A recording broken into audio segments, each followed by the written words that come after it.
Monsieur le président, madame la ministre, mes chers collègues, la discussion du budget de la mission santé de ce projet de loi de finances doit être menée en lien avec le projet de loi de financement de la sécurité sociale pour 2018 que nous examinerons en seconde lecture demain. Aussi, ne faut-il pas perdre de vue les 4,2 milliards de restrictions budgétaires sur les dépenses de l'assurance maladie qui y sont programmées. Vous avez présenté le budget de la mission santé, madame la ministre, comme un budget de responsabilité. Certes, la mission affiche une hausse de crédit de 14% en un an, avec notamment une hausse de 10% des crédits du programme 204, Prévention, sécurité sanitaire et offre de soins, et une augmentation de plus de 13% des crédits du programme 183, Protection maladie.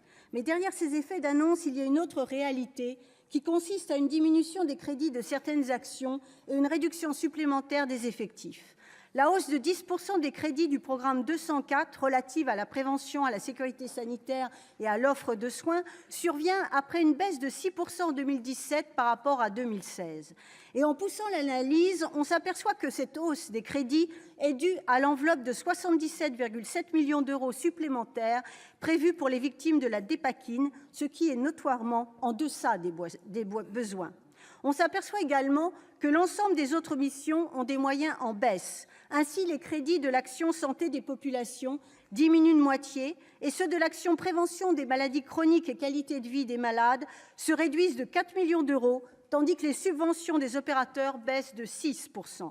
À l'heure où les inégalités d'accès aux soins vont croissantes, où il est essentiel de développer la prévention, nous ne pouvons soutenir de tels choix. Ces baisses successives, qui peuvent apparaître comme une volonté de bien gérer l'argent public, entraînent des renoncements extrêmement graves.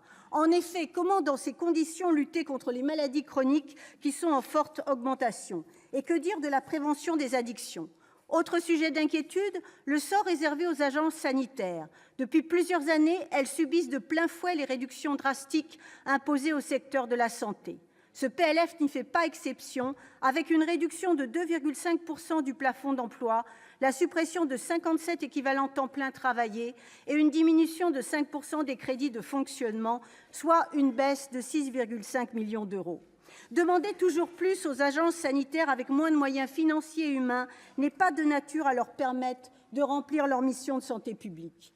Outre les réductions de crédits infligées à la santé des populations, à la prévention des maladies chroniques et à la qualité de vie des malades, le programme 204 voit également diminuer les crédits consacrés à la prévention des risques liés à l'environnement et à l'alimentation, respectivement de 7 et de 6%.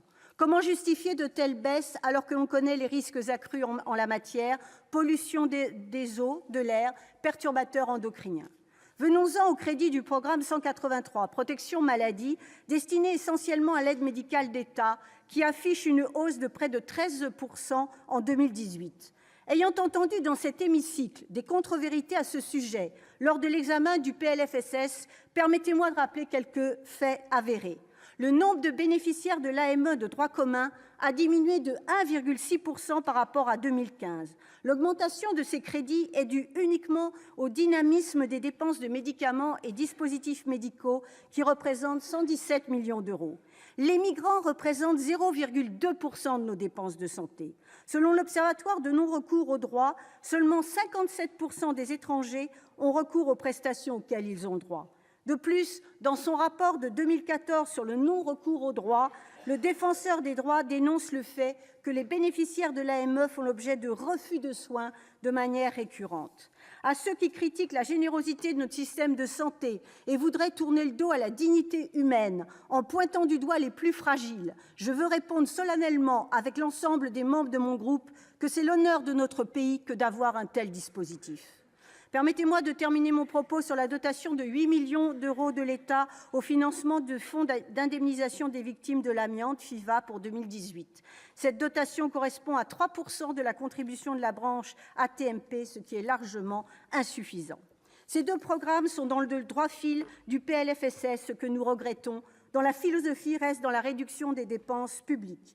Pour le groupe CRCE, les dépenses de santé doivent avant tout répondre aux besoins des patients en tenant compte des formidables progrès scientifiques et technologiques qui ont été réalisés.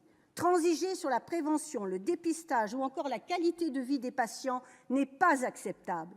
Des moyens financiers existent dans ce pays pour y répondre. Ce qui manque avec le gouvernement Philippe Macron, comme avec ceux qui l'ont précédé, c'est la volonté politique de mobiliser ces nouveaux financements. Pour toutes ces raisons, nous voterons contre la mission santé du PLF 2018. Je vous remercie.